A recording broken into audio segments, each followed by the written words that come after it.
You're listening to the Moist Boys Podcast.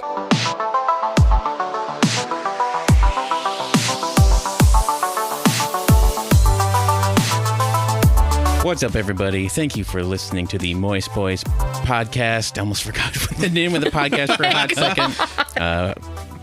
Bangerang right off the top. But we're right at the moment, we're trapped in the middle of Corona 2020. We're all locked away in our various domiciles, and we're making the best of what is a rough situation. So on today's episode, I'm going to be one of your hosts, and my name is Josh. I am another host, and my name is Jonathan. And I'm the best bro, Heather. And today we have a special guest on the phone. Hi, I'm John Horsley. I'm a writer, artist, and a podcaster, and I'll tell you all about that later. And I got to say that you guys' voice does not convince me you're not the same person. Like I said, you guys are the same person on Twitter that one time. I think you are the same person still. No, See, I'm going to tell you right now. I'm married to one of them and definitely not the other. Yeah. I'll try to... Sorry, Josh. I'm okay with that, actually. wow. That took a turn. Well, when somebody's been your brother-in-law for going on 11 years, that's the kind of feels you get. Yeah, it's kind of... That checks out. Yeah. So I'm gonna do my best to differentiate my voice a little bit and talk a little bit higher. Hi, guys. My name's John. No, stop it. I'm the one who's doing it. Oh man, it's gonna be fun. It's gonna be real fun. But today we're doing one of our patented, everybody loves fireside chat. Classic. Classic chatting it fireside up. chat. I'm going to let Jonathan do the first topic today because I'm not going to blame him for everything that's happening on this episode, but I'm going to give him the credit. That's what I'm going to do. That's a nice way of putting it, I guess. So what I had in mind for our first topic of the day was something that is near and dear to me, and that is the fact that the X-Men have been one of my favorite comic books, and then in other media as well, like the cartoons. For I'd say 2 out of 3 cartoons have been pretty fantastic. 2 out of 4 cartoons if we're counting. I'm going to go 3 out of 4. 3 out of 4? Yeah. Ooh, I like Are you what- are you a fan of Pride of the X-Men? Is that the The one where unaired pilot? No. I like the one where they're in high school. Oh, okay. I am a fan of that. I don't know. See, I never got into that one. I was the right age. Yeah, that's fair. But, so that being said, cartoons can be hit or miss, usually hits. Comics, almost always great, but where they always seem to stumble for me is the movies. And I'm not going to necessarily just go through every single movie and tell you which ones I think suck, but most of them, I will say.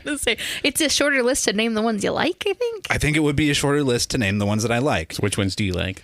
And when here's the issue is when it comes to ones that I like, there are things about them that I like. There are not just movies that I like. And your caveats. Yeah. Movies you like with an asterisk. Oh yeah, for sure. Big Like old butts attached to them. big old butts attached to him. Like I like Big old booties, man. Big old booties. I like the Wolverine, The first one. the second one. Not Origins Second one. Wolverine, Okay. just the Wolverine. Okay. But there are things about that I don't really, that kind of are to me as well. I like most of Days of Future Past, but there are things about that one, like the fact that, well, okay, so speaking of theatrical cut, having the Sentinels be based on Mystique's DNA makes absolutely no sense. Nah. When you learn in the extended cut. I said that's annoying. I hated that. I hated that about that movie. Yeah. Yeah. But learning in the extended cut that it was also Rogue's DNA, which is the person who can steal people's powers, Oh, makes more sense. that makes way more sense. And so that was just one of those things that, like, movie, what are you doing? But watching Halle Berry get thrown off a cliff, yes, I am not a fan of Halle Berry. So I like Deadpool. Deadpool is fun. See, Deadpool does. I don't necessarily count that in the X-Men universe. Except for Deadpool Deadpool's is X-Men- an It's X-Men X-Men. adjacent. Yeah, it's X-Men adjacent. See, except I for agree with You that. have X-Men in Deadpool. Yeah. No, yes. You have X-Men in Deadpool. Yeah, Colossus. You have That's about it. Colossus, Yeah. who is Professor an X, X-Men. Beast. Okay, that Cyclops. shitty cameo from the second movie. Okay, but Colossus That barely is huge in both. He is a main character in both movies. I don't know. I just don't count it in as an X-Men movie. I will give you that they can take place in the same universe. They do take place but I in the do same not universe. count that as an X-Men movie at all. So you don't count Deadpool as an X-Men character. No, he's an X-Force character. Yeah. Okay, but X-Force is still also the X-Men franchise. Not really. I mean, it's like saying that the Black Panther movie is an Avengers movie. Like, it takes place in the Avengers universe, but it's not an Avengers movie. You know, Yeah. it's just in the same universe. Or that Wonder Woman was a Justice League movie.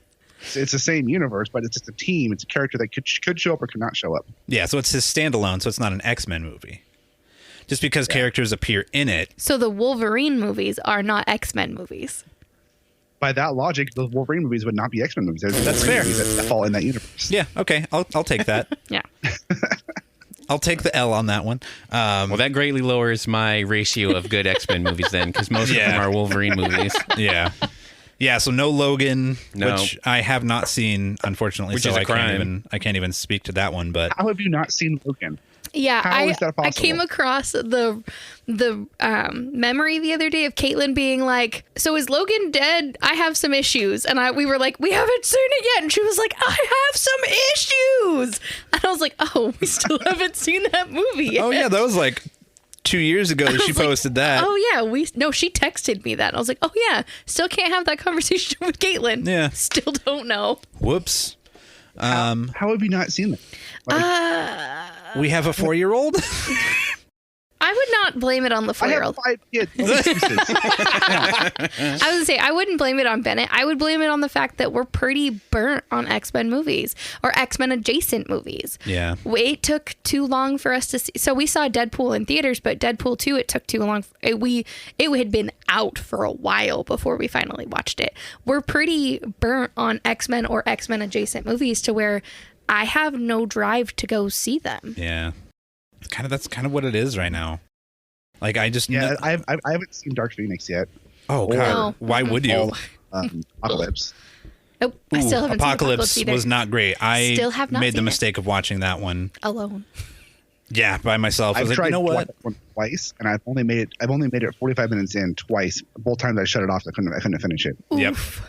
That's what I should have done. Big oof. My favorite part of X-Men Apocalypse is when Professor X, which is my favorite line of any of the X-Men movies, is when Professor X says, "You're in my house now, bitch." No, he doesn't. That's literally a line of dialogue. No. And he starts boxing with Apocalypse. You are they let him have a Juggernaut line? Yeah. Oh God. No. And then but it's like it takes place in the astral plane, so it's not like mano a mano like real life. It's It doesn't. it's their brains. They made Professor Either X way, say man. the B word. He said bitch. He said, "You're in my house now, bitch," and he starts. Oh. So punching basically, they were like, "Hey, remember how everybody really liked when they had Juggernaut say I'm the Juggernaut, bitch? Let's have Professor X have that moment." Yeah, pretty much. Are you doing my Did voice people now? actually like that line? How much? I mean, No, nobody liked that Michael Jones line. said that. Did we No, like that? nobody liked that line. Five people. Nobody liked that. the line, but everybody talked about the line because it was so awful that they were like, "Hey, remember that one time when everybody talked about that one line? Because it was from that one internet video. So we should totally have another one." Yeah. Fine.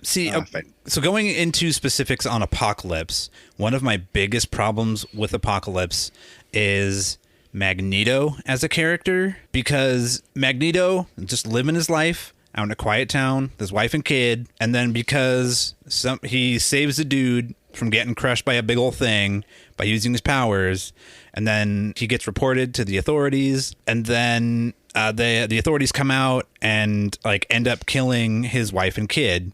Oof. Yeah.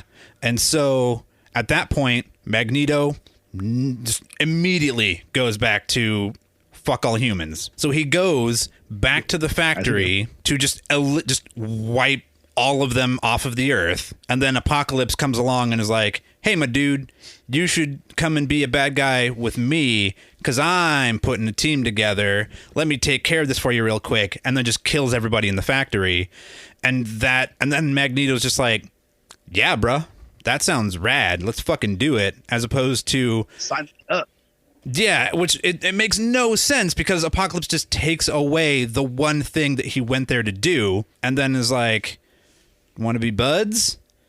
And it's like, that's not how Magneto has ever worked. If he is so singular in vision at that point, having his end goal just stripped away Would in piss front of him would just off. piss him off. But he's just like, and so that was probably the most egregious thing from that movie for me personally.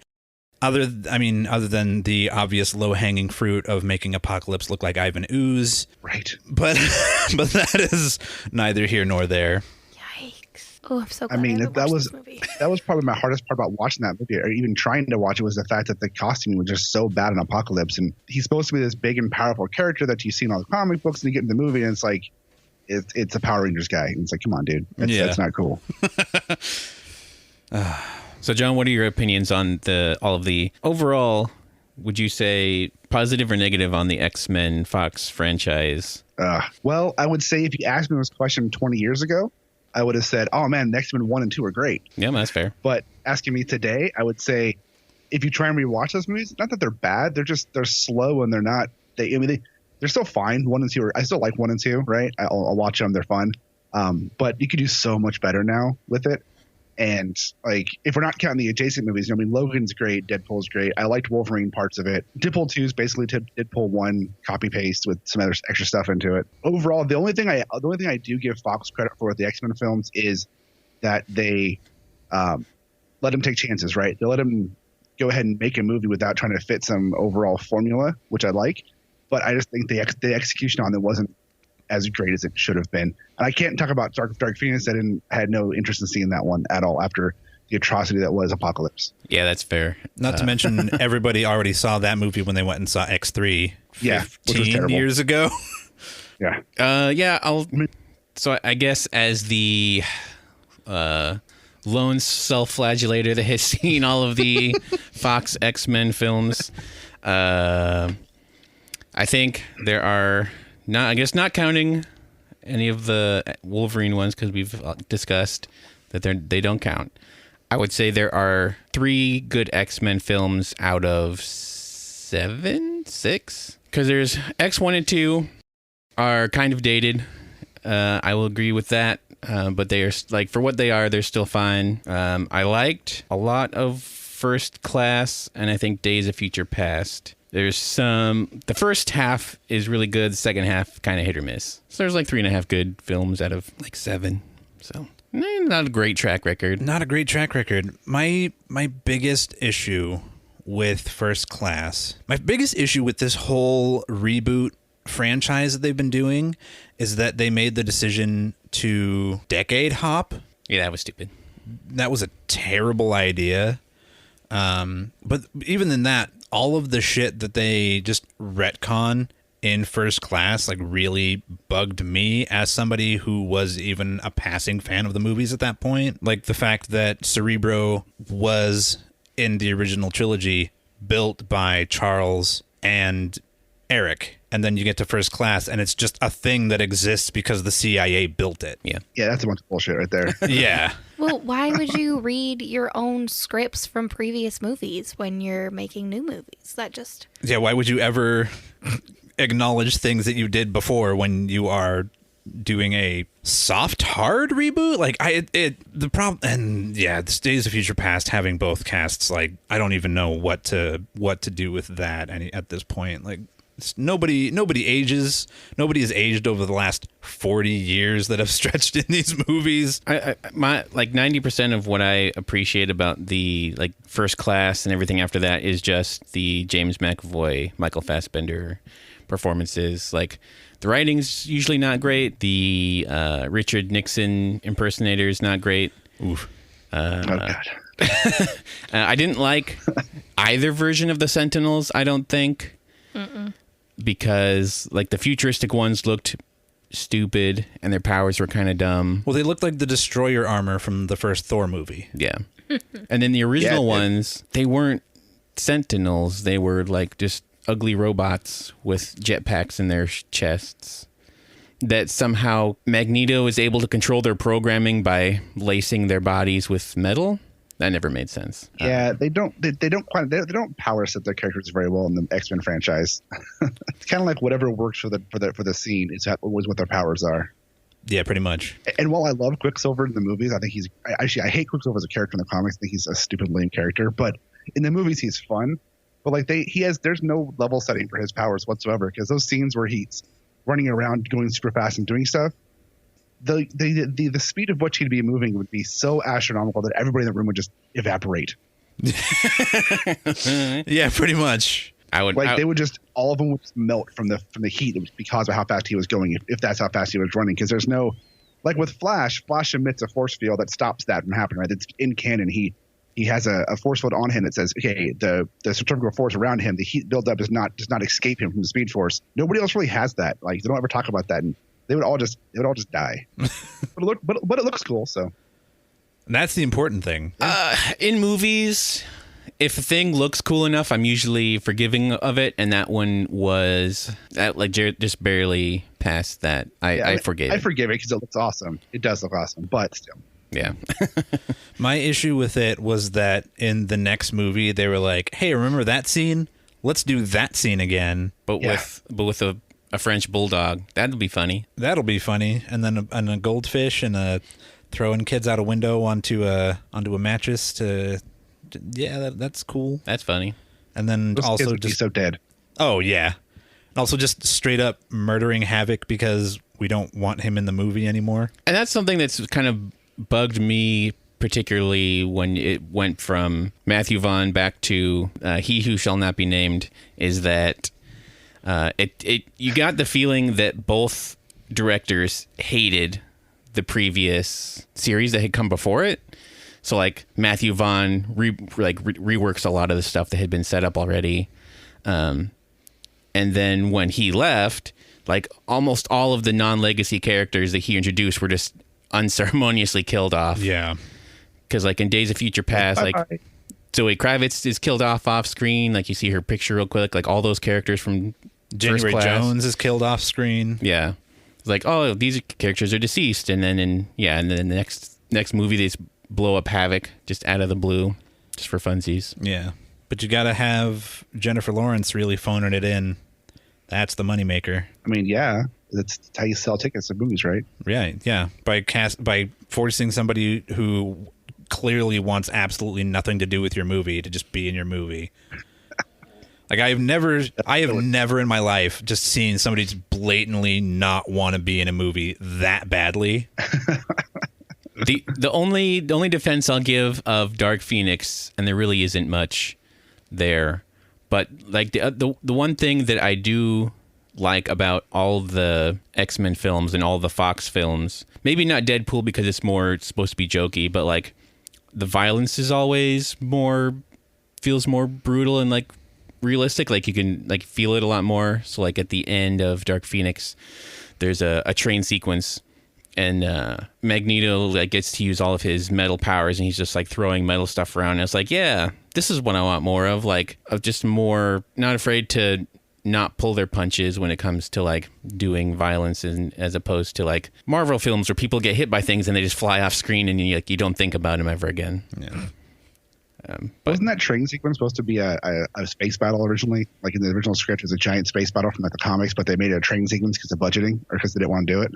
that's what I heard. But yeah, there's a lot of scuttlebutt around a lot of movies that came out around that time that who knows what was true. I mean, we're still waiting for New Mutants, which is now on hold indefinitely. So yeah, I'm kind of sad about that just because I'm interested to see what they do. Maybe well, it's supposed to come out 2 years ago, so I'm not holding my breath on it being an amazing film. Yeah. Well, we literally almost had it in our hands, and then this fucking pandemic was like, haha, no, fam. Just kidding. Like, fuck. I just want to watch Maisie Williams turn into a werewolf. God damn it. Right. This whole COVID thing is really fucking up a lot. I mean, it's giving a lot of great time to be podcasting and for me to work on comics and stuff, but it's really fucking up a lot of things because I don't know if you know this, but being stuck at home for weeks with 5 kids is not fun. Yeah, I can. Yeah. We have one here, and that's rough enough. I can't imagine. Yeah. So I have a 17-year-old girlfriend who's trying to leave every day to go see his girlfriend. I'm like, dude, you can't go see your girlfriend. I'm sorry, you're gonna have to call her. You just deal with it. That's why Baby Jesus invented FaceTime. Yeah. Exactly. Thank you, baby Jesus. Yeah. Praise him. Praise the Lord. From going on ragging on Marvel and the Fox Marvel properties for a little bit, I got some DC Comics. Don't think you're out of the clear just yet. I got some problems with you too. Big oof. I'm sure this is a conversation that's probably been done to death, but you know what? I haven't had it, so it's not officially been done. There you go. Until Game on. I put my opinions in, and I'll let you guys chime in as well. So this might be controversial, but I am of the opinion that Batman's no-kill rule, which is he applies when he feels like it or not, but in the comics, that no-kill rule only works in the Christopher Nolan Batman movies. In every other iteration, it doesn't make sense. Maybe not even the animated series, just the Nolan films. That only makes sense. Everything else doesn't really make sense to me. Like, it doesn't make sense. In the Like, why appearance he of Batman, he hung a dude, but from his back chapter, right? Yeah, that was like the first. In the very first appearance, he hung a dude. He hung a mental patient to death from his back chapter. Maybe I wouldn't go that far. I mean, it happened. It's canon in the comics. Yeah. So But no, yeah, I don't know. The no kill rule is kind of funny to me. I'm confused. So what do you mean? Like, it doesn't make sense except for in the Nolan. Like, it doesn't make sense why he has it, or it doesn't make sense because he doesn't follow it. It doesn't make sense why he has it. Like, it only makes sense in the Christopher Nolan movies because everything comes to it. Like, all the characters are captured and then they're done. Like, how many people has Victor Zsasz, like, mutilated and tortured and killed because Batman was like, nope, can't kill him, gotta just put him back in Arkham Asylum so he can escape 6 months later. And like, that seems to be, That's everybody in his rogues gallery too. yeah, it's like, oh, Riddler killed a couple thousand people because he put poison in the water and left me riddles. Well, guess I'll just catch him again and let him do it again. Or even most egregiously, I read what I consider to be an awful issue of Batman from a few years ago called The White Rabbit. I want to say not a great issue. I think I put some of the images on I remember Instagram. when you were reading that. Yeah, from 2011's Dark Knight. Lingerie? Yeah. The girl with the sexy lingerie, the white rabbit ears. Yeah. Whatever. Yeah, I remember that one. I was like, what is this? But so spoilers for a kind of old comic book, but at the end, she breaks everybody out of Arkham Asylum again because that place is just a sieve for criminals to escape out of. But at the end, you find out that it was actually Bane in charge of the whole thing, and he had set it all up. And so Batman and the Flash eventually punch him hard enough, and they punch him off of a cliff, and he like falls onto the beach. And but when Batman and the Flash go to look for him, he's not there. And Batman just like, well, guess we'll just have to try to get him next time. And I was like, that's seriously how we're going to end this storyline? And it in fact was. And I was like, yeah, that whole, like, you have to have justice. That only works if you're working like in a story series where the criminals stay captured. But yeah, like the Nolan movies are such a small contained universe that like I can see where you're coming from. Like, that literally only makes sense there because he doesn't have these world-ending things also coming down. Like, he's not in the Justice League. He's literally just Batman in this city stopping street crime from happening, and in doing so gets these people off the streets, at least for the movies that we see permanently. And people, I feel like, I don't know if it happens in the comics. I feel like it has, but I know it happens in real life, how people talk about Batman, like the Batman creates the villains that wreak havoc on his city as much as they create him. And I think that also kind of goes into that a little bit of just like, you know what, maybe if you just didn't stop the Joker from falling off a building every 5 years and you just let the fucker die, maybe we wouldn't constantly be having these conversations, my dude. Yeah, it's kind of crazy because, like, if you read the comics, the only people he really kills are the henchmen. Like, the guys who actually are doing all the work and figuring things out are the ones he just captures and releases. Like, it's like he's a really bad guy fisherman, you know. He just catches and releases them all the time. And But he'll kill all the henchmen no matter what. I mean, the guy's just trying to make a living. He'll kill them, but not the Joker, not the Penguin. You know, they get captured, put in Arkham, and then just walk out the front door because why not? What I get that this is a comic book and it's a property and there's things, but why DC hasn't figured out a way? Because DC and Marvel pull from each other all the time. They have to. They have rings that are ran very closely to each other, and in Marvel, they have figured out a super awesome prison in the Negazelle? Oh, the one that Reed Richards made. Yeah. In the there's Supermax. there's the Supermax. Raft, and then there's Supermax. Yeah. yeah. Well, Why? Supermax is DC. Never mind. I get- Supermax is DC. I get that, like, we can't really pull from that, but how come we aren't putting these, you know, super crazy, Just insane in another dimension. murderers in just She a has a better fucking place? In a better place than Arkham Asylum, where they break out of. Yeah, send them up to a farm upstate where they can run around in fields and play with the other crazy people. Yeah. Why haven't we? And because the reason why Batman has the no kill rule, right, is because he's just bringing them to the cops, and it's supposed to be the justice system that works. It's supposed to do it, but I'm sorry, no matter how crazy people are, if they kept breaking out, they would stop sending them to insane asylums and start sending them to real prison, and eventually just send them upstate to the farm. Yeah, I think the main problem is that the thing that needs to die, and I know this is probably sacrilege and it hurts me to say this, but it's the legacy superhero characters. Like, maybe not kill them off forever, but maybe for a little. Like, obviously, no one wants to see Batman go away forever. And, like, I can't imagine how a company would do that. But, like, They did, though. He went away for a while. Yeah. They needs to do it again, maybe for longer this time, because or maybe just actually retiring the villains every once in a while, like force your writers to create new villains that are interesting and not just women in lingerie. Yeah, because honestly, I mean, that's plenty interesting. I don't know what you're talking about. that's really where comics lost me for. And I'm gonna be honest, where mainstream comics lost me is that, Josh, you're right. They need to either come up with new villains, or the legacy superheroes kind of need to take a back burner to other ones, because it's very, very, very repetitive. No matter how often you reboot it or put out new lines, like, it's repetitive. And at some point, Batman's just a bad guy for letting these people run amok in Gotham.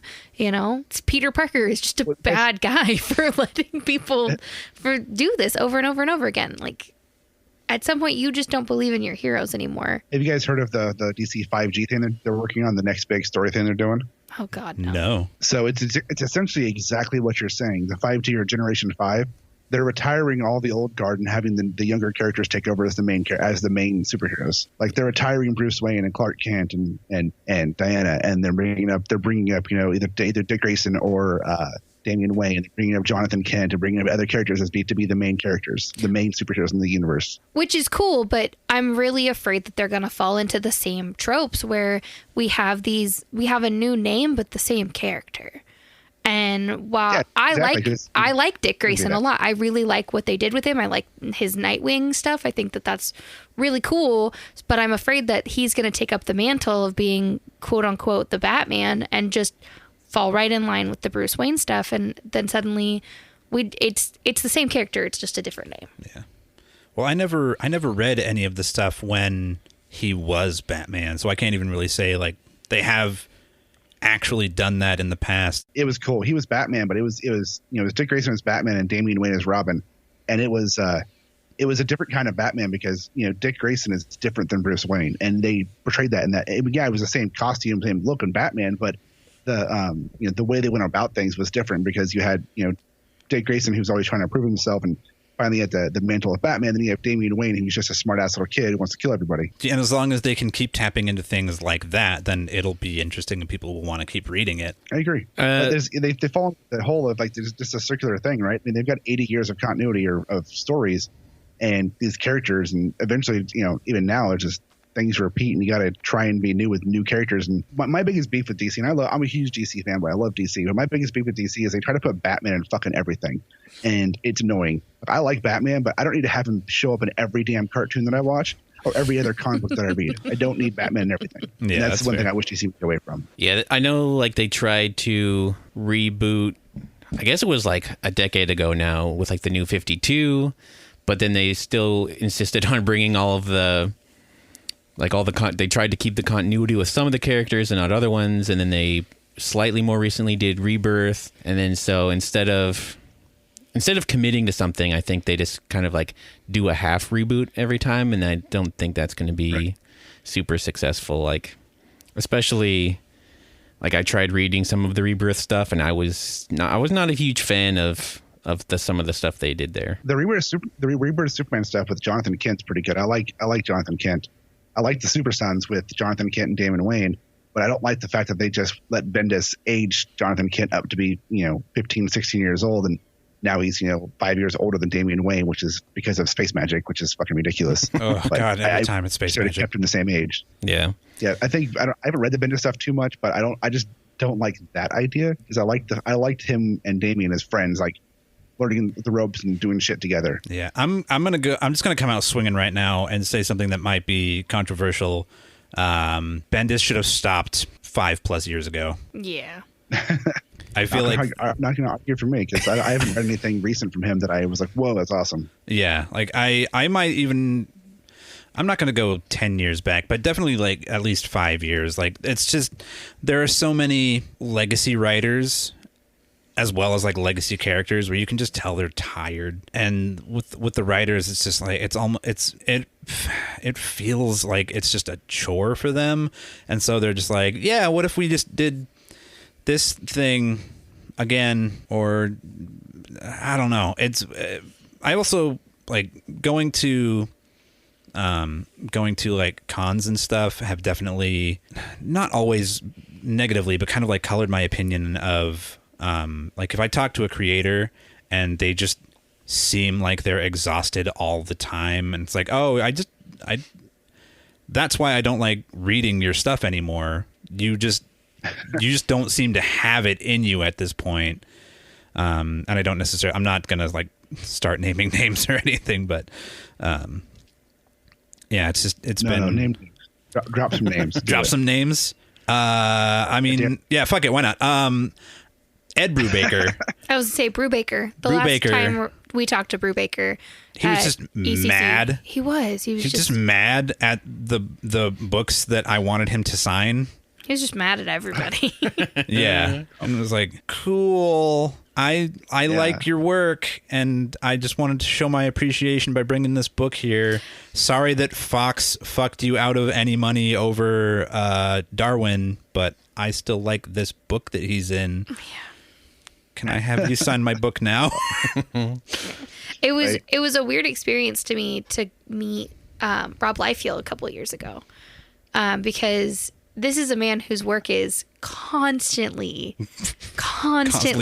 shit on and ragged on, and he was the happiest dude I have ever met at ECC. Yeah. Happiest. He was so thrilled to take pictures with people and sign things, and he did not give two craps. And it was like, that's a man who took some time away to just do what he wanted to do for a little while, who wasn't trying to get through the corporate slog. And it's like, this is what comic creators should be like. They should take time away. And I get that this is their livelihood. This is how they make their money. This is what they do. But there's other ways to write comics that aren't you writing big name comics constantly when you are just tired from it. Yeah, Liefeld's a special case. He doesn't care because he's, makes millions of dollars off of characters and shit and image and stuff. He's not the normal comic creator, right? I'm actually not allowed to talk about Liefeld on my podcast because I get yelled at every time I do. Oh, Jesus. Well, now's your opportunity, because we're not going to stop you. Well, I walk a thin line with Liefeld, and I don't like talking shit about people. I really don't. And I've met Liefeld before. I've talked to him. He's a super nice guy. He said he's super upbeat and super positive. Mm-hmm. but he's also kind of a fucking douchebag. If you ever follow his Twitter, he just fucking trolls people. Oh yeah, nonstop, no, but not like funny, but not like funny trolling half the time. Half the time it's just like, okay, dude, we get it. You don't care. You're just being a dick to literally everybody. Like if anybody points out any like I'll say flaw for lack of a better word that of something from his past or anything that's actually factual, he just falls back on well, I had the highest selling comic book of all time. I'm like, motherfucker, you looked into that shit. Yeah. You were happened to be the artist on a comic book that was in the boom of the 90s that was marketed really well and sold. It did not sell 7 million copies because it was a good book. It is not a good book. It is a shitty book. But yes, you were on that. And yes, you co-created Deadpool. And yes, you co-created Cable. But again, you only created these characters by name and look. They didn't become good characters until 8 years later when somebody else took them over. Absolutely. Nobody gave 2 fucks about Cable or Deadpool until Deadpool had his solo series and Cable had another series afterwards by somebody else. And it's like that kind of shit because it's just his cockiness on Twitter and shit gets to me. I'm like, dude, I get it. You did this and that's awesome, but slow your roll a bit, man. yeah. Like somebody else is actually responsible for how big it is now. Yeah. The people who are exhausted from doing shit. Yeah. So I know you said you don't like to rag on people that write comic books, but there is one story that is near and dear to my heart and to my funny bone that Jonathan brought to my attention recently. There's a new comics reboot series started up. I'm just gonna preface this by saying it's not who the characters are that I find amusing. What you find amusing, what I find amusing is that it is so obviously a corporate machine pushing it out because they think they're on the bleeding edge of this. Yeah. They think they have their fingers on the pulse. The New Warriors. Oh my god. So, yeah, like. So before you go into that, I'll just say this, that the writer Kibble Smith, who did all that stuff, is coming on my podcast on Tuesday. Ooh. So that'll be fun. That'll be fun. I don't know if we should continue at this point. Well, Go ahead, continue. I don't give 2 fucks. I'm sure his heart. I'll say I'm sure that his heart's in the right place. So and Jonathan's right. And what is most of our issue in this household, anyways? Issue with this is that this is clearly written by somebody who was like, this is what the teens are saying these days, right? It's very corporate, thinking they have their finger on the pulse. It's very 5 years ago, and it's things that I swear, people who are going to see this are going to go, okay, boomer, and walk away because it is such a not current behavior. It's so bad. Yeah. So bad. So for those of you who are not in the comics news, Zeitgeist, there's a new comics that Jonathan had mentioned. I keep forgetting the name of it. It's the New Warriors. The New Warriors. There's a new team that they're putting together, and it's the New Warriors. The New Warriors. Yeah. So it's called the New Warriors, but it's the New Warriors because the New Warriors are training the New Warriors. Yes. Yeah. Which him explaining that alone in the video was cringy. Just so we're all aware. It's cringy. Oh, yeah. So there are five new characters. Yes. And I would say that this is like it's the equivalent of like when you bring your friends over, like you're in a junior or a freshman in high school, and you bring your friends over, and your parents have been reading all the websites to try to stay up on all the lingo, and then you walk into the house with your friends, and then like your old super middle class parents try to throw all this lingo at you. Start calling like everybody nicknames. Yeah. So there's the 5 characters. The first one is named Trailblazer. Yes, she is. Because she's vaguely Native American? Something? No. No? So the reason why her name is... she's ethnically ambiguous. Yeah. Rad. The reason her name is Trailblazer is because she is blazing a new path for people. And what I had an issue with her, and I'm sure he'll get into it more with once the comics are out, is that he was like, she's got this new power that she's exploring, and it's like, no, she just saved somebody Yeah. in a very average way, and that made her a vigilante, which is outlawed. She didn't, as far as they were describing, she didn't use any power. She used her grandfather's magic backpack. Oh, that's right. Sorry. So Yeah. this power she's been granted, and I was like, that's not a power, that's technology. Yeah. Yeah. And then there's my favorite description is screen time. Screen time. Who gets his power from fucking internet gas? That's literally how it's explained, is like he gets Internet caught in internet gas. His grandfather's. His grandfather's A lot of internet grandfathers gas. in this one. Yeah. His grandfather's internet gas, and he's exposed to it, so he is permanently connected online. Yeah. And then you have the But Ben 10. Like Yes. his color scheme and lighting scheme, it looks like Ben 10. 100% Oh, looks like yeah, Ben 10. yeah. And when it is being described as why he has this name Screen Time is because Screen Time's used as such like a negative connotation with kids these days, like it's limiting their screen time and how screen time's bad for them. And so he's owning that Taking it back. He's He's like, nah, Dad, I'm going to just Xbox with my friends 24/7. Yeah, Fuck that's you. why he gets screen Get me a Sunny He just D. goes to and they're taking back Porch Monkey. Is that what this is here? Like, Well, that's what I said. I was like, it's a good thing they didn't try this like in the early 90s, because they would have been throwing like the R word and the N word around as the character names. Yeah. It's like kind of the equivalent. My favorite are the twins. We'll get to that. I'm going to save them for last because that's That's some a special next level stuff. No, because this one is my favorite too. So I don't mind throwing this one out because when he goes, he's the goth kid. Like that's Yeah, a that thing. annoyed me. Like that's a thing. Like you have to have that The bad boy. patent goth kid because Yeah. like no group is complete without The goth, kid. Because this is the fucking Breakfast Club. Is it still 1980 something? Yeah.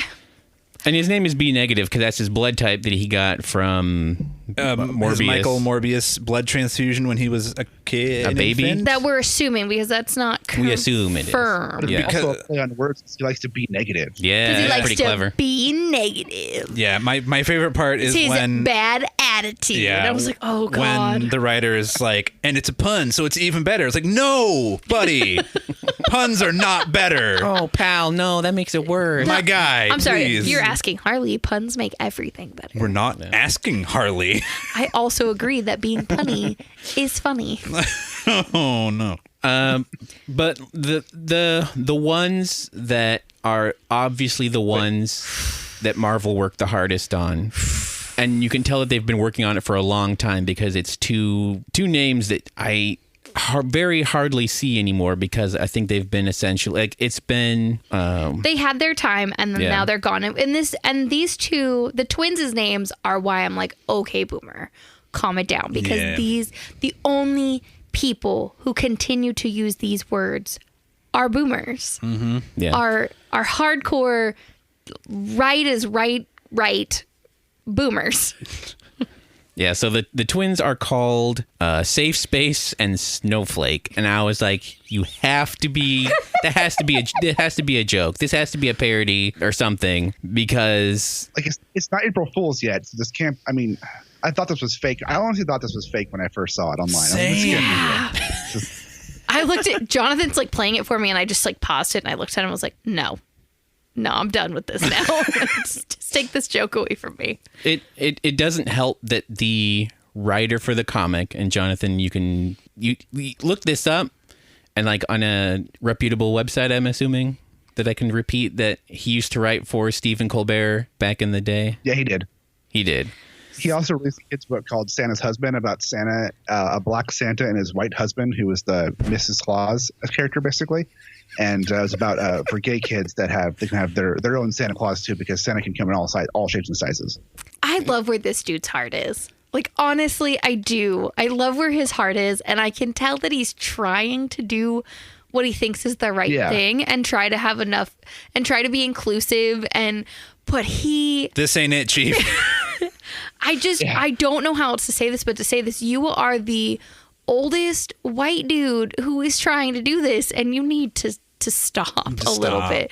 Because while I think that, it's really cool that somebody his age and being Caucasian is trying to be inclusive and trying to do these sort of things, because people need allies 100%, and he has the platform. He should be screaming it from the mountaintops. But you know who should be in charge of this book? Somebody who is portrayed in this book. Yeah.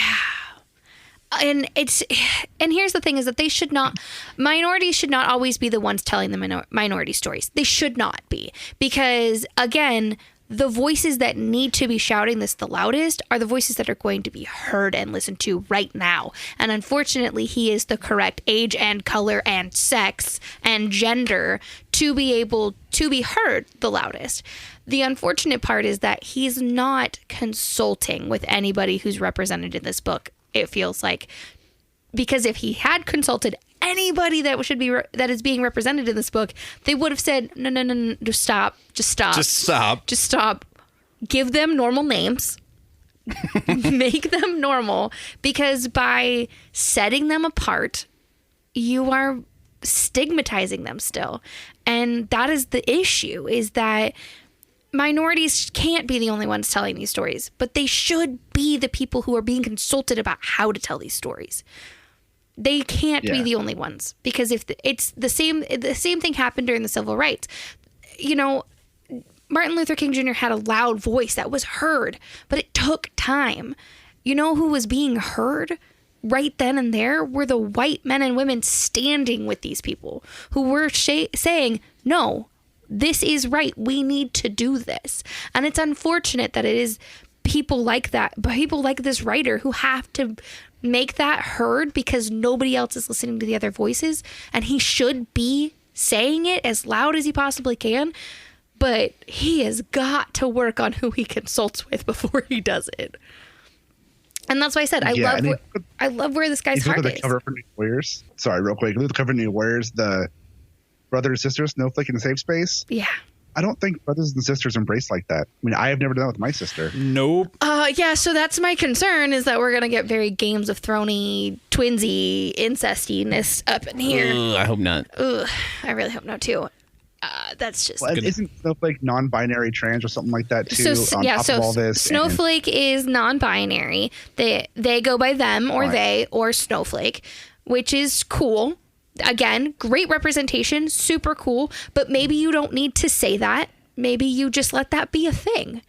And that's, again, that is the thing, is that he didn't consult anybody, because had he consulted somebody, you just let that be a thing.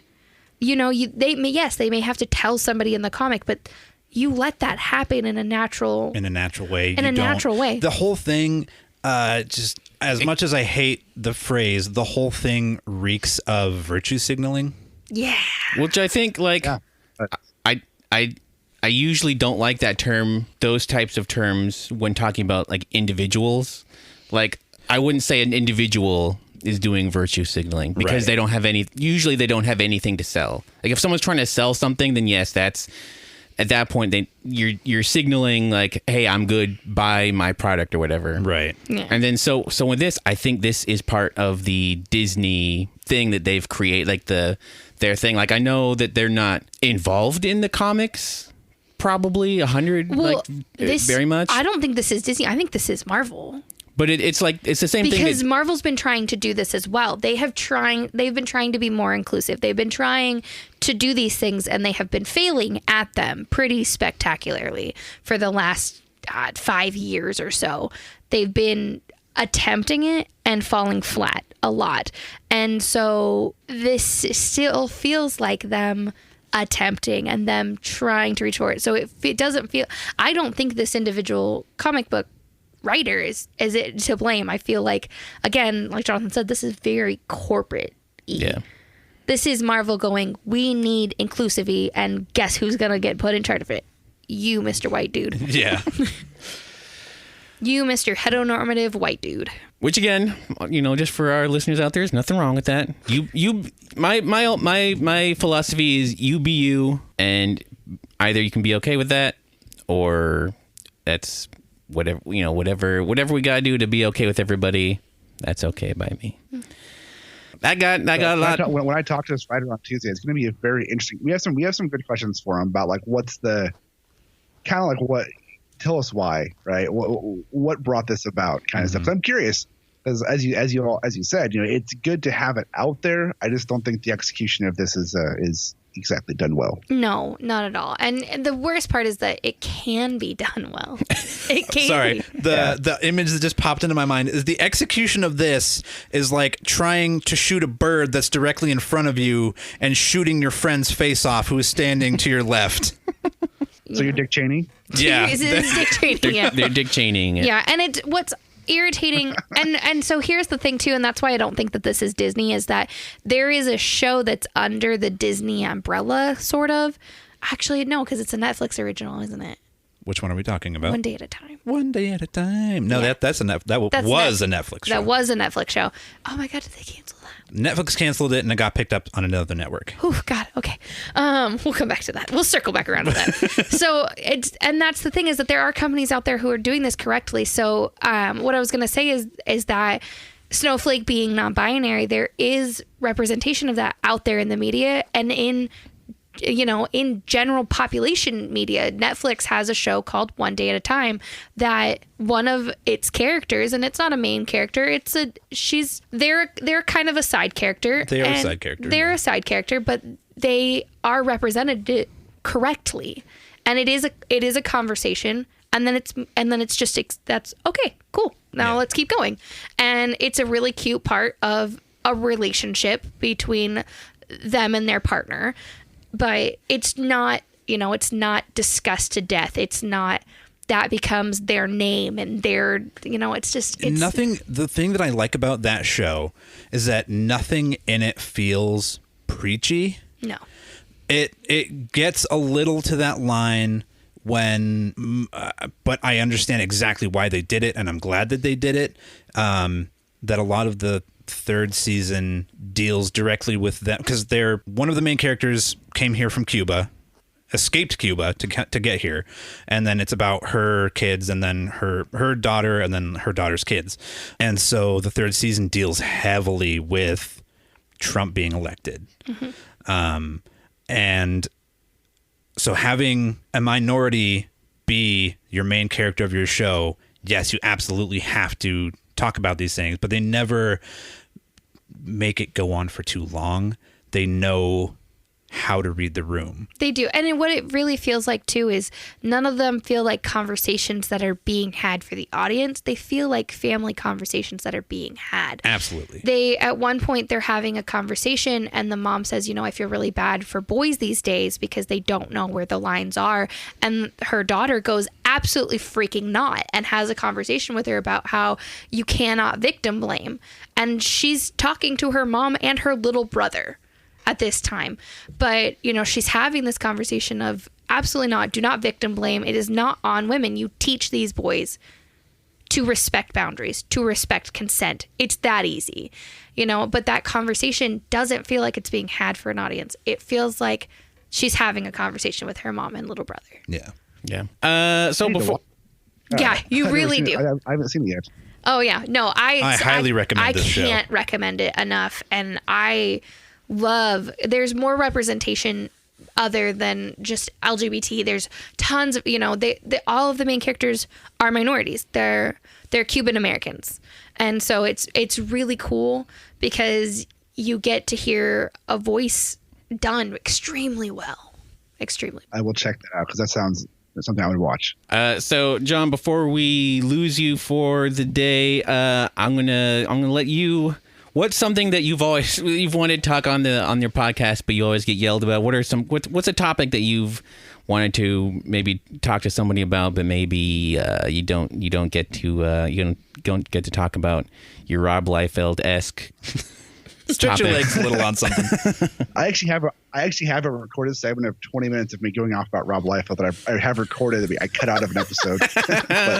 But, generally speaking, I talk about whatever I want to talk about. I host 3 podcasts, so I have different platforms to talk about whatever the hell I want to talk about. So it's not really anything I don't have the avenue to talk about. You know, I have one I host by myself, I have one I host with my wife, and I have the main one, Spoil Country, with Kenrick. So I've got like the avenues for everything I want to talk about. So really, and the only reason why I don't talk about Liefeld very often is because I don't really have anything against the guy. Yeah. I just don't like the fact that he's like, people, if anybody, even if they point out something politely he says that's wrong or is a flaw, he fucking attacks the shit out of them. And I don't like that.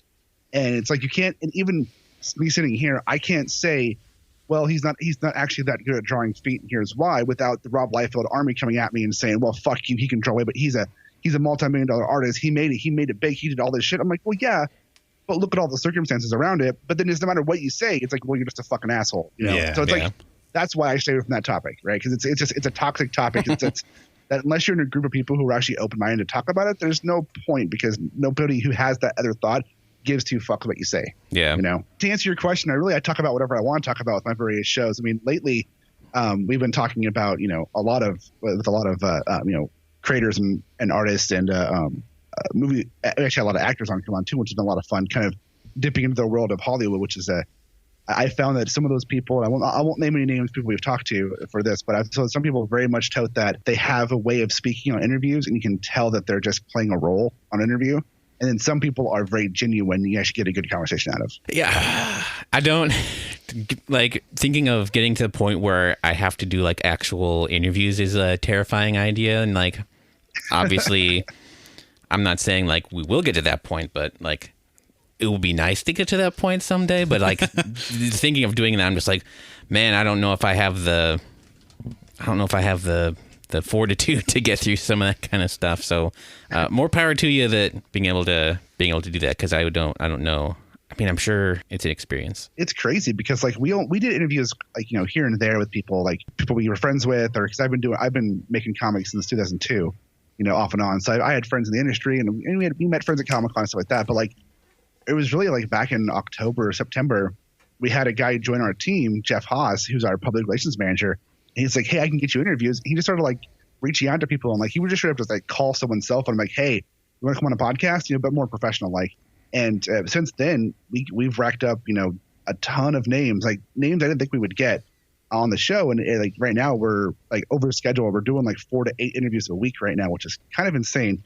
And like, I don't necessarily like doing interviews. I mean, I like being on them. I like talking to people and meeting new people, but I don't want to sit and ask somebody questions about their career. Yeah. Like, okay, let me rephrase that. I don't mind asking them questions about their career. I don't want to ask questions about their career with them expecting me to already know about their career and what they've done. Yeah. I like to talk to people and be like, hey, tell me about how you got into this. Tell me about this. Oh, that's really cool. And like go on a journey with them of discovery of who they are and what they've done. And like, even if they're a big name, I want to go on this. I want to figure out who they are in the conversation. I don't want to, but a lot of these bigger names expect you to come to the conversation with like, you know, knowing about them, knowing about their works, being fans of their works, or being familiar with what they've done, which I get, but I prefer to just like, hey, let's go on a journey together and figure it out, you know, which I do sometimes, but a lot of the ones that we want to have like that normal style interview where they ask questions and you go on that journey with questions, and like specific ones about like specific aspects of their books or their stories or their career. We do that, but those ones are less enjoyable for me. I prefer to let's just shoot the shit and figure out where it goes. Yeah. Instead of having the idea of asking your first question so that you can ask the second question instead of just asking the first question and just letting it go from there. Yeah. Yeah, exactly. Like when I do interviews, when it's by myself, I interviewed Rob Venditti, who was a writer of Green Lantern and a bunch of stuff like that. And I knew who he was by name because I had met him at Comic-Con one time. And I knew that he wrote Green Lantern, but that's all I knew about him. And I went into the interview to him. I was like, hey, I got your Wikipedia page up. I'm going to ask you some questions. I'm going to find out about what you've done in your life and kind of how you got there. And it was incredibly fun. And just last week, we interviewed Mark Sable, who's a writer for Image, and he's done Marvel and DC stuff too. And we went into the interview with a little bit of research of like what he had done. But on it, we found out he's a futurist. So he helps predict with the government like future trends and stuff. And he's a teacher, and we find out all this stuff because he had that open conversation, get people to open up and tell you about stuff versus you having to like pull it out of them, which is fun. Yeah. So I guess you mentioned, or I guess I already knew this, but because I follow your career. But is there are there any comics projects that you're working on right now that you can talk about or let people know about? What do you got going on? Yeah. So I actually, brand new, I actually just signed on to a new comic series called Voodoo Chili as a colorist. So I'll be doing, it's got Pete Woods, who's done stuff for Marvel and DC for the last 20 years. He's the artist on it. Casey Allen's writing it, and I'm doing the colors and all like the effects for make it look pretty. I just signed on to that one last week. So that's I'm just digging my heels into getting that one working on.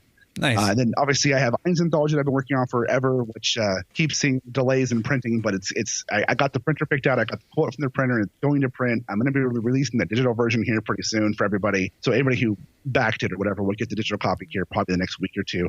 And then the print copy will be coming out. Hopefully, my printer says the COVID thing's not stopping their printing or shipping. So if that's true, I'll have the print copy at my house in like about a month and a half or so. Heather, did you have a topic to? Did you do? No, I'm getting the don't look at me, don't talk to me eyes. I told you guys I love doing our fireside chats. I hate when I am not told to prepare a topic for fireside chats. I just started a Facebook comment war about pineapple on pizza and whether or not it's acceptable or not. So I mean, quick around the room, yay or nay? I'm on the nay side personally. No. On the no side. I'm on the absolutely do not touch my pizza with that. I love pineapple and I will eat pineapple all the time, but I do not want it on my goddamn pizza.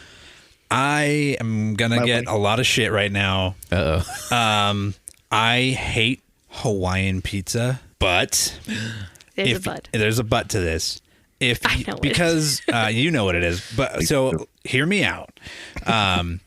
The problem with Hawaiian pizza is that it's trash. It's trash because you have pineapple and then you have Canadian bacon, which is a very sweet meat. But what actually accents pineapple well on pizza is pepperoni because it has spice to it. So you have spice counteracting the sweet, and they actually like the flavors mesh together, and it's actually palatable. If it's there, I will eat it, but I definitely do not ever get that as a pizza. But like, it's only when we go to Yashua's house. Yeah, because it's his wife's favorite pizza. Yeah, she gets the pineapple and the pepperoni, and one time I was like, you know what, fuck it, I'll try it. And then it turned out that it actually worked really well.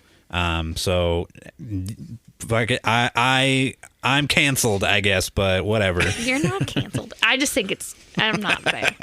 I don't like baked fruit in general. I don't like pies. I don't like, crumbles or anything like that. Cobblers. I don't like cobblers. I don't like any baked fruit. I think once you bake fruit, it gives it a really weird consistency. It's a texture thing for me. And I don't like mushy fruit. I don't want my fruit to be mushy if it's not supposed to be. So I think that's really where the pineapple on pizza gets me, is that I don't like that it's baked. And I'm actually literally tonight or tomorrow making pineapple upside down cake for everybody, but I don't like pineapple upside down cake. I don't actually eat it once I make it. It's one of those things that I'm like, oh, people enjoy this, so I will make it for them, but I don't eat it. Again, because it's the baked fruit thing. So I think I like my fruits raw. I'm with you. My wife loves pineapple on pizza. She always, whenever you make pizza or order it, she always gets cheese and pineapple. But she doesn't do the candy mix. She just does pineapple by itself. And my 17 does that too. But I'm like, no pizza. Yeah, no. The only fruit I'm 100% against making hot. This was someone had mentioned this a while back, and I realized that you never hear about just having hot grapes. Ooh. And so I was like, ever since I was like, yeah, that's pretty much the only one where I don't think I could ever imagine a time when I would eat heated I can't even grapes. imagine why you would cook a grape. Like, why would you heat up a grape?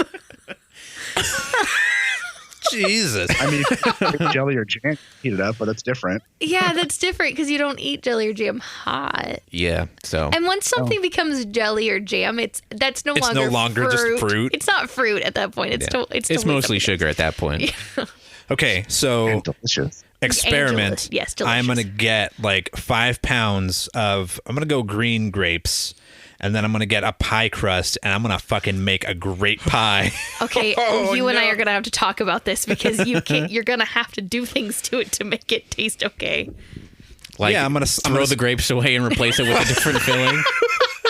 No, I'm just gonna like have the grapes, and then do like a sugar syrup like you do with strawberries, and then I'm gonna. You can at least cut them in. You can't cut them in half because then they would just vanish into the pie. No, you Yeah, cut them this isn't gonna lengthwise work. down This the is middle. not gonna work Then they're for still you. like all the water's going to escape. You're going to have if you put a top on it, it's going to be steamed from the inside out. Yeah, No, this I'm is not putting a top on it. This is not gonna work. So you just- Oh no, So listeners! there's I will recipes for send great you. pies online. You can make a great pie. It's online. Oh, I'm fucking doing it. Oh no, You're gonna make it in somebody else's house. we're going to have to document this travesty to humanity Yeah. at some point in the future. And I just want to remind everybody that, and I think that we've mentioned this before on the podcast. Jonathan doesn't bake. Oh God, no! It's gonna be awful just because I don't Jonathan bake good. He does not bake well. Every time I have to bake something, if I'm like, "Hey, can you get that out of the oven?" I always have to be like, "Shit, no, he can't get that out of the oven because he's gonna burn it." If I go check, they'll be perfect. Yeah. He's if gonna I check go look and at be it, like, be like, that looks raw still. and then it'll be burnt. No, see, because the issue is that baking is about precision, and I am an experimenter. That's very true. So That's why you want to make a great pie That's right why I now. want to make a great pie right now. Because if you give me a stovetop, like, I can fuck around with shit all day long and make something that's at least looks edible. I was gonna say you have made me some inedible things before. Yeah. Oh God. So I think that on that note, I want to thank our very special guest, John Horsley. I'm going to let you plug all your wonderful projects that you're working on right now. I know I've personally listened to Spoiler Country. I'm going to admit I'm not a big interviews guy. Listening, so I can't say whether or not those are any good, but I know you and your co-host Kenrick have a really good rapport together, and I really like all of those episodes where you guys are shooting the shit about comics and TV. So Oh, and I got to be on a very special episode of that. yeah, you did. Yeah, very special one. It was awesome. So Spoiler Country, that's my main podcast. We do release every Monday a regular episode of just us talking about a topic. So every Monday is a regular normal episode. Then right now we're doing Wednesday, Thursday, Friday our interview episodes because we have so damn many recorded. We have to try and get them out in time. So we're releasing 4 episodes a week right now on that show. So Monday main show, and then Wednesday, Thursday, Friday are interview shows. I have another podcast called Haphazard Adventures with my wife that releases every Tuesday. Essentially, that's just my wife and I going on adventures and doing stuff and talking about it. A lot of us bitching about people driving like shit in our car because we record in the car half the time. So it's fun. I have a third show called Y2CR Radio, which is just me talking to myself about random topics for half an hour. And then I post those every Saturday morning. Those are my main 3 podcasts. I will plug my daughter has a podcast called The Super Awesome Sisters Show. Her and her sister, they're 11 and 9 years old. They record on topics and edit themselves, and I help them get it released out. So those are usually every Sunday. They release a new one probably twice a month or so. And they do all the work for that one. All I do is sit in with them, make sure it's not blowing up. As far as comic work goes, if you go to IonsAnthology.com, that's my main comic that I work on. It's a horror supernatural series. As I mentioned before, I just signed on to do Voodoo Chili coloring. That's coming soon. You can go to Voodoo Chili, and it's CHILLE.com, and find out more information there. I have just made on my main website, or as of probably when this releases, hopefully, I will have made on y2cl.net. For the current coronavirus thing, I've made all of my digital comics free.